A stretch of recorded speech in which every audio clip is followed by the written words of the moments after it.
March Madness 2024 is here. And if you're like me, you're trying to fill out your bracket right now, and maybe you have no idea what you're doing. Well, I'm going to show you how to use some previous data that we have to eliminate some pretenders from your Final Four / champion contention. We're going to then go through some game theory approaches to picking your winners, how to win these brackets, and of course, the Sharp app model brought to you by Fight On 2016, which has been a spectacular model to help us pick out underdog winners and fill out our bracket really well. And at the end of this video, we'll fill out some bracket using some of these tools. So let's get started by eliminating the pretenders. Now, eliminating pretenders is an article that John Statsational Alessia puts out every year over on the Sharp app.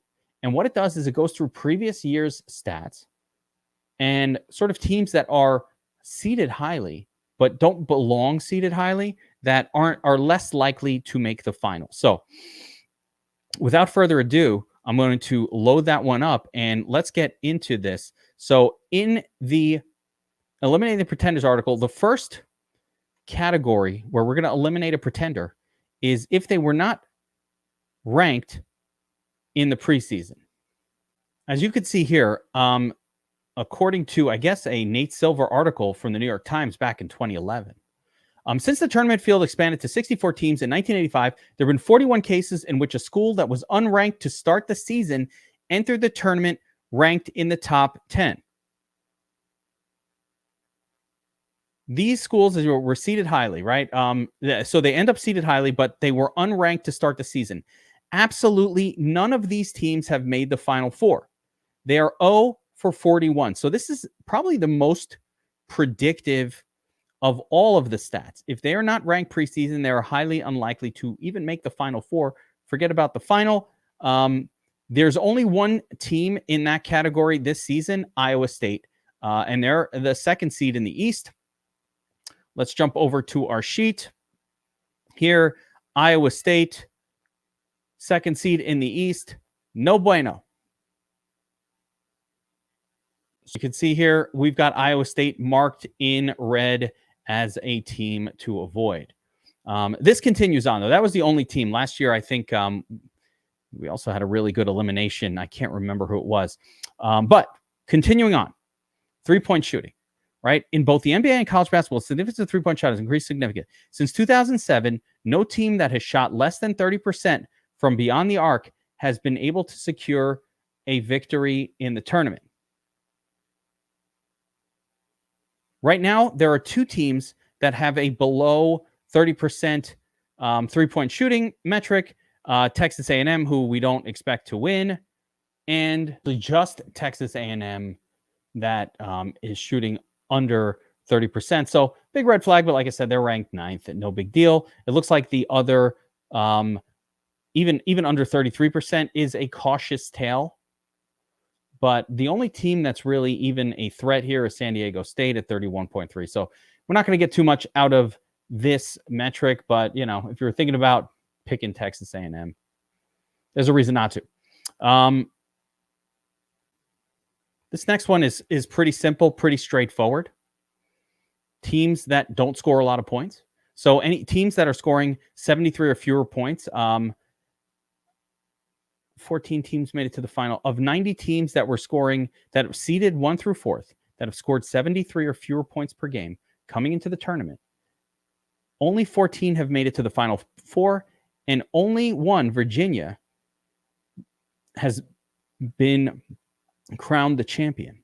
So there's only one team this season averaging 73 or less, and that's Houston. Now, I'm going to allow a slight exception for Houston because they're, as much as they haven't scored a lot of points per game, they're not getting scored on that much, but this is a bit of a red flag. Like their winning margin is still really, really good. So they play great defense or they play against bad teams.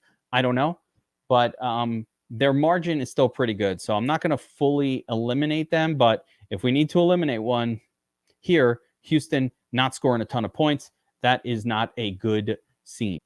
Here's an interesting one, coach's success. So this category actually looks at the coach and how good they've done over the years. Rookie coaches get a negative. legendary coaches that have won frequently or have had teams that reach the finals frequently, they get a bump. And the biggest negative are to quote unquote snake bitten coaches, which are coaches that have their teams make the March Madness frequently, but never go very far. So, yeah, snake bit, more than 5 trips with no Elite 8 runs, right? So, the teams with coaches that are snake bit, concerned coaches, Illinois, Brad Underwood, 6 trips with no Elite 8 appearances. Alabama, no Elite 8 appearances. St. Mary's and Clemson. Rookie coaches, Washington State, Mississippi State, these are sort of irrelevant teams. Not going to worry too much about that. But if we want to give any teams a bump based on having an elite coach, Kansas with Bill Self, Kansas I kind of like, Gonzaga with Mark Few, and of course, Kentucky with John Calipari. So let's keep those teams in mind as we continue on through this.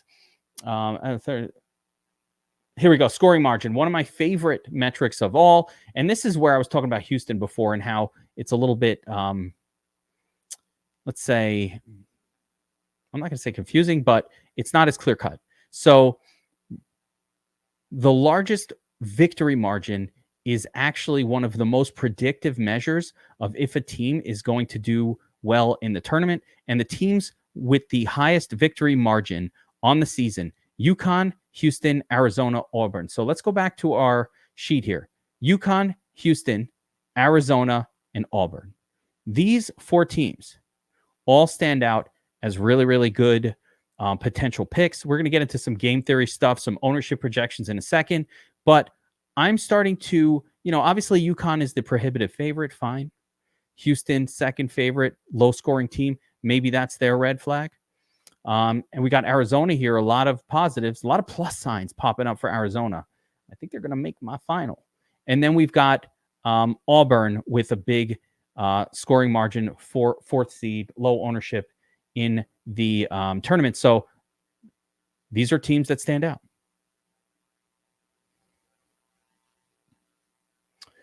Here are some teams with the worst win margins.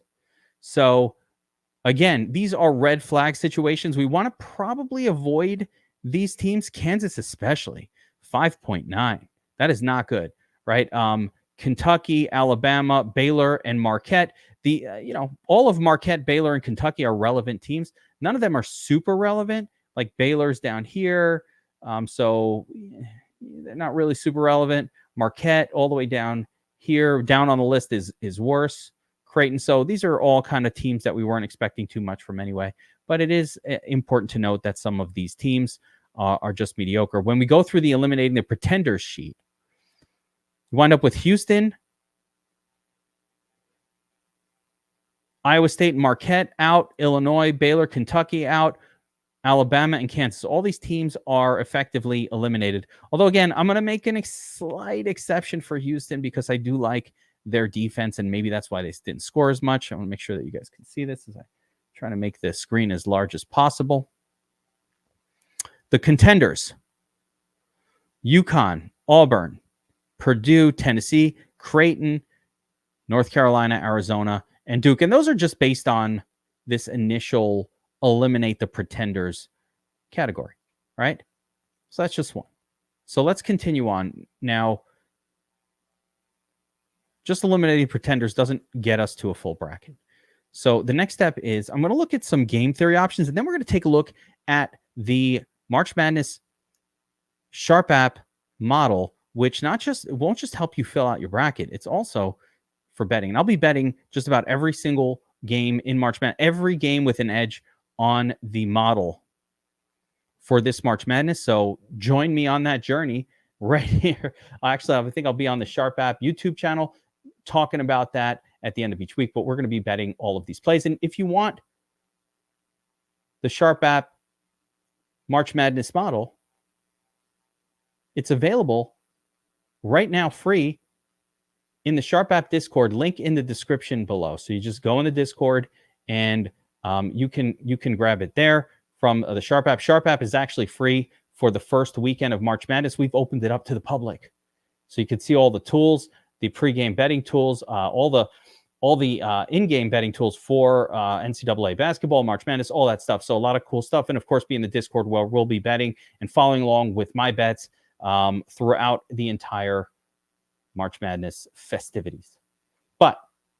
And I'll show you how I pick those bets and where I'm getting them from in a second. We'll bring up the model on screen, but I wanted to show one more thing here. So in this spreadsheet on screen, we've got a few different things here. We have our odds to make the finals for each team, win odds for each team. So make the finals, win, actually win finals. In addition, I was actually able to find ESPN's ownership, current actual ownerships or ownership projections or something, right? Of the most picked champions for the big ESPN bracket challenge. We're going to fill out our bracket here at the end of this video as well, but I was able to find these numbers. So this is really, really useful and powerful information. So here's how game theory works. And let me just simplify it. 25% of brackets. So if you're in a bracket with 100 people, 25% of those brackets are going to choose UConn, or currently projected to choose UConn to win the whole thing. So my question for you is, do you think that in 100%, if you pick UConn, your bracket is going to have to beat 24 other people for it to be relevant? Meaning, you don't just have to pick the winner correctly. Once you pick the winner correctly, you still only have, in a 100-person contest, a 1 in 25 shot at actually winning the pool. Now, let's expand that out a little bit. You're in a 300-person pool. Well, now your chances are 1 in 75, because 25% of those people will have picked UConn. So can you build a bracket better than 75 other people? Maybe using the model that we have here, it is certainly going to help. But how do you increase your chances? 25% of people are picking UConn to win, but as you can see here, the win odds for Houston, or not for Houston, for UConn, their win odds in this contest, just 20%. So you're coming in with negative EV when you pick UConn to win. Now, UConn's probably going to win. They're the prohibitive favorite. That's fine. But if they don't win, you can get a massive edge on the field by simply not picking UConn, because every other winner that you potentially pick will have fewer lineup cards with that team as the winner, meaning it gives you a much, much better chance if they don't win of winning. And so I'm going to show you a couple of other teams, and the ones that really stand out the most, especially my favorite, just based on the metrics here. But Houston, 15% chance to win according to DraftKings odds makers. They should be on 13%, so you can get a little bit of positive EV by picking Houston. Purdue, 12.5% win probability, but only 10% ownership. Arizona, which is my favorite team, and they will be one of my choice, certainly my choice for the final two. They're getting 7.6% odds to win the whole thing, but only being picked by 5.6% of brackets. So again, a little bit of positive EV on that play. So I really like Arizona. Even though Houston has that low scoring margin, I do love their defense, and Houston's another team that I'm really interested in. There's a little bit of positive EV picking them. Now, if you like any team that's outside of pretty much this top 4 or top 6 teams or so, if you have a team that you really like for whatever reason, Kentucky or Duke, you want to get crazy with it, I don't have any problem with that. I'm going to support that, because you're going to be going up against only 2 or 3% of the bracket. So as soon as you get down to, I guess, past Kentucky here, where some people are picking Kentucky to win it, but as soon as you get to Creighton, Marquette, this whole group, Gonzaga, Duke, if you want to go that crazy. I think Gonzaga is a bit too much, a bridge too far for me. But Duke or even Marquette. If you want to pick that kind of a team, you're really going to go up against one or two other brackets. So you massively increase your chances of winning if the team that you picked actually wins the tournament. So that takes us through the game theory portion. Understand that higher ownership of a team decreases your chance of actually winning, even if you're right. And that's really the challenge with this, because your first instinct is, hey, UConn's a prohibitive favorite. Let's just plug UConn in there. That's not how you win these things.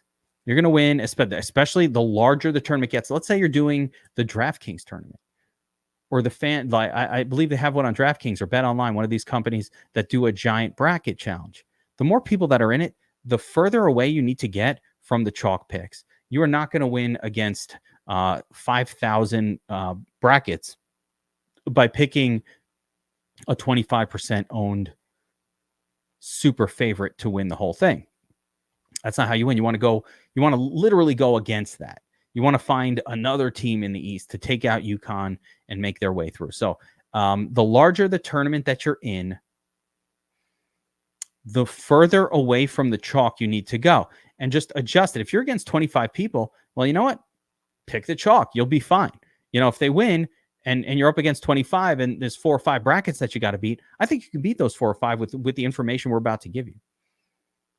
So don't worry about that. Feel free in a really small contest, but as they get to be hundreds and hundreds and hundreds of entries, depending on the size of the bracket challenge that you're in, you want to get further and further away from that chalk, because you could be right, but you're still going to lose. So what's the point, right? Or you're still likely to lose. Now, it is fun to be in it until the end, don't get me wrong, but I'm here to win. So I say go for the win or go home. All right. With that being said, I want to give you a sneak peek at the Fight On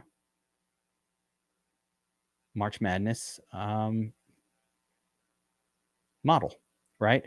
This is a model that helps us through the entirety of the tournament, helps us fill out our brackets. It's going to, one of the most important things that I just think people don't do this enough, or maybe a lot of people are doing it now, but the first thing when filling out your actual bracket, it's really important to understand what the odds are for that game. Start there. Start with just the sportsbook odds, and those will come up here in this model. And then this model will actually predict what the odds should be, or what it feels it should be. Now, we're going to bet those spots. So if we think the spread is far off from where it should be, that's a bettable spot. You can bet some teams to win that are underdogs. We can bet some teams. We can parlay some favorites that look really, really likely to win. I'm going to try to bet most of these games one way or another. But essentially, the thing we're looking for here are upsets. And understand what your opponent is looking at. They're looking at one number, the seed, right? And this is where we could take advantage of our opponent.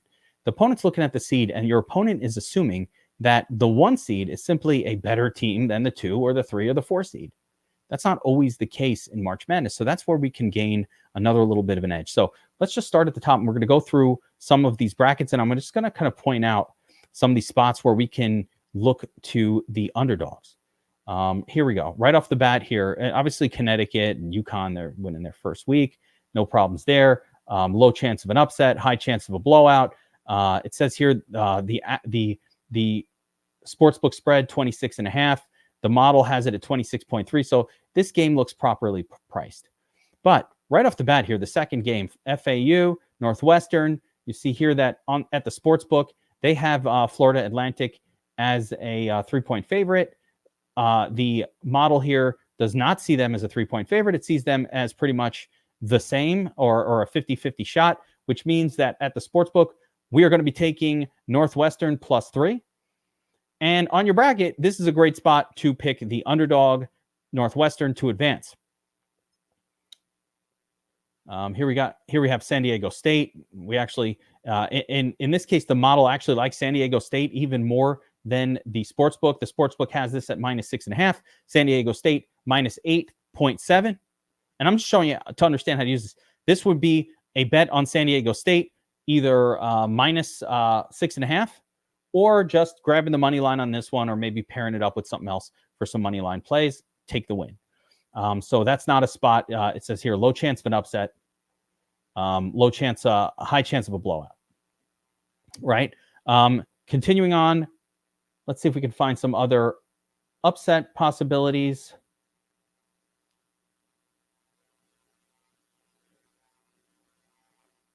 Low. Here we go.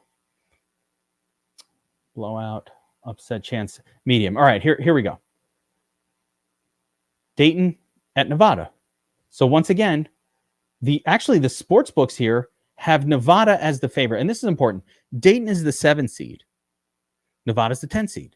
So a lot of people who are filling out the bracket, they're not even going to look at anything else. They're going to say 7, 10. Now, a lot of times you take the 10 versus the 7, but the assumption here is that the 7 seed is the better team. That, according to this model, is not necessarily the case, or the model has the two teams identical, and the sports books are really just have this game as a pick 'em. So this is a great spot to grab another underdog in Nevada on your bracket.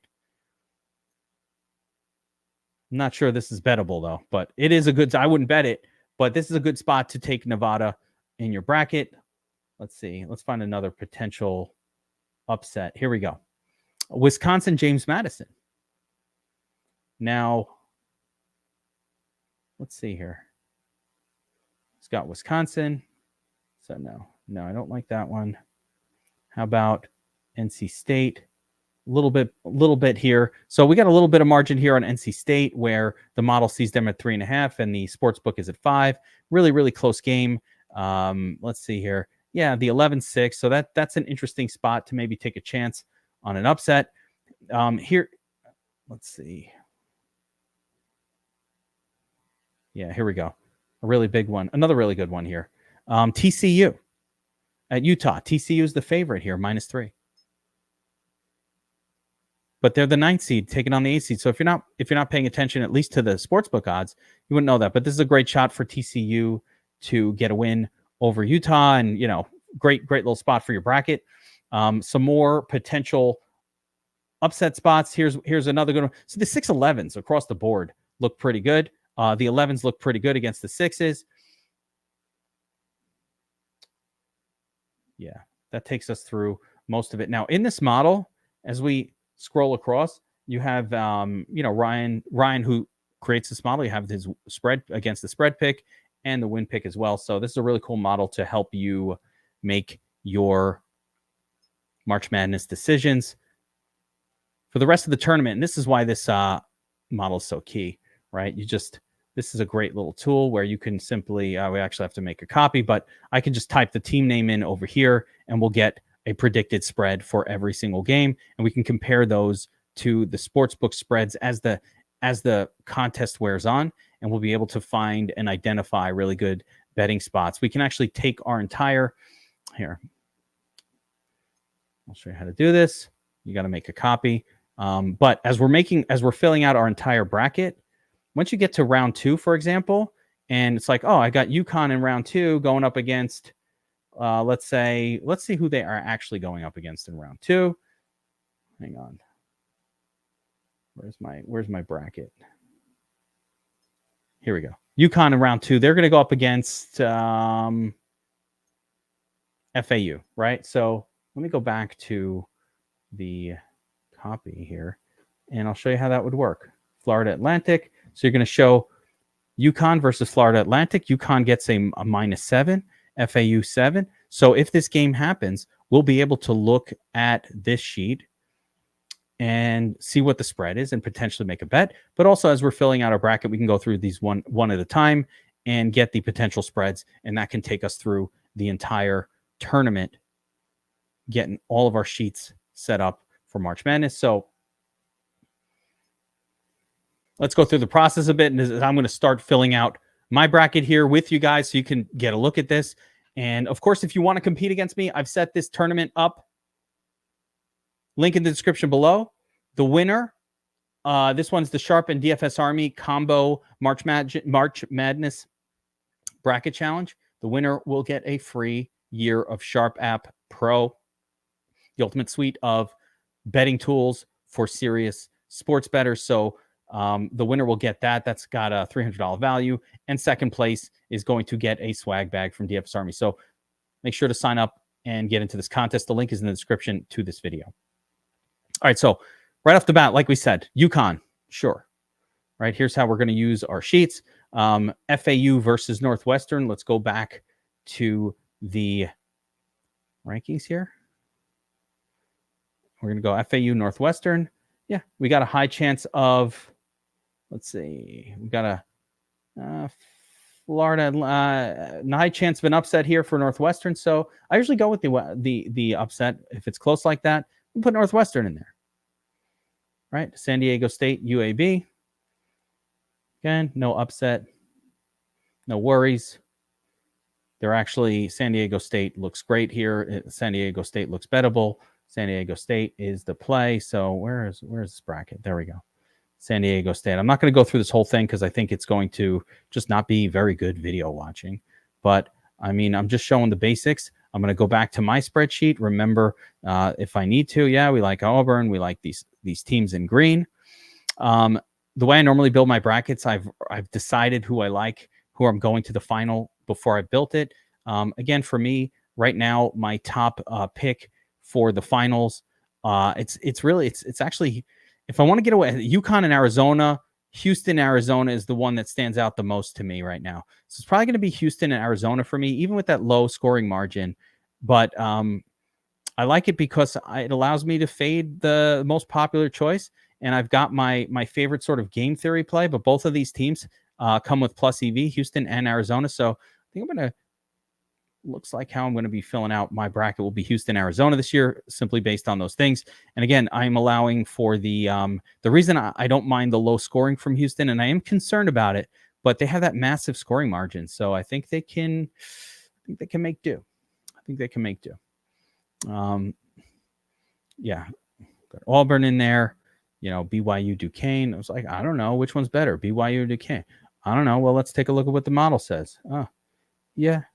Low chance of an upset. Yeah, we're going to stick with BYU here. So you get the idea. I'm just going to go reference the model and then use the teams that I picked out early from the eliminate the pretenders from the contenders breakdown here on the spreadsheet to inform my final four and win decisions for the bracket. So hopefully this helped. Hopefully this will help you fill out your bracket.